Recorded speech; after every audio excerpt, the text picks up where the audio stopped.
Les étudiants iraniens donnent de la voix. Ils étaient nombreux à scander des slogans contre le pouvoir.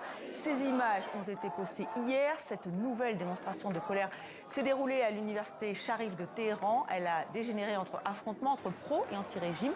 D'autres mouvements de contestation ont été signalés dans la ville de Mashhad, toujours dans une université. Nous sommes en direct de Téhéran avec Siavosh Ghazi, notre correspondant. Bonsoir Siavosh. Les universités iraniennes viennent tout juste de rouvrir. Les autorités redoutaient ce genre de manifestation.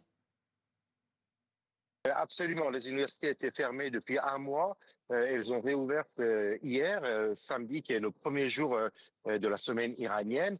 Et dès hier, il y a eu des manifestations dans plusieurs universités très célèbres à Téhéran, l'université Sharif par exemple, l'université Amir Kabir ou encore l'université de Téhéran, mais aussi des universités à Mashhad, qui est la seconde ville du pays. Des étudiants ont lancé des slogans contre la dictature en demandant la libération des étudiants qui ont été arrêtés depuis début janvier lors du mouvement de contestation.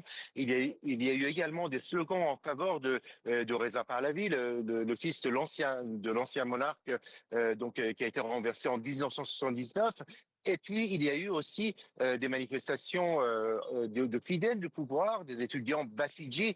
Le Bassidj, c'est ce qu'on appelle la milice islamiste. Et il y a des étudiants qui sont membres de cette milice et donc qui ont contre-manifesté contre d'autres étudiants. Et il y a eu des affrontements avec des blessés.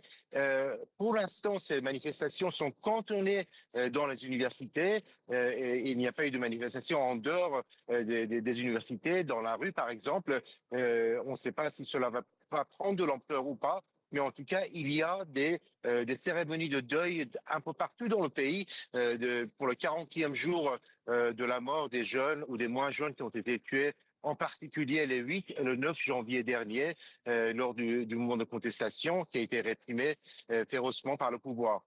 Merci Siavosh donc pour ces précisions, et je note aussi que l'Iran évoque de nouveaux pourparlers avec les États-Unis, probablement jeudi à Genève, à suivre.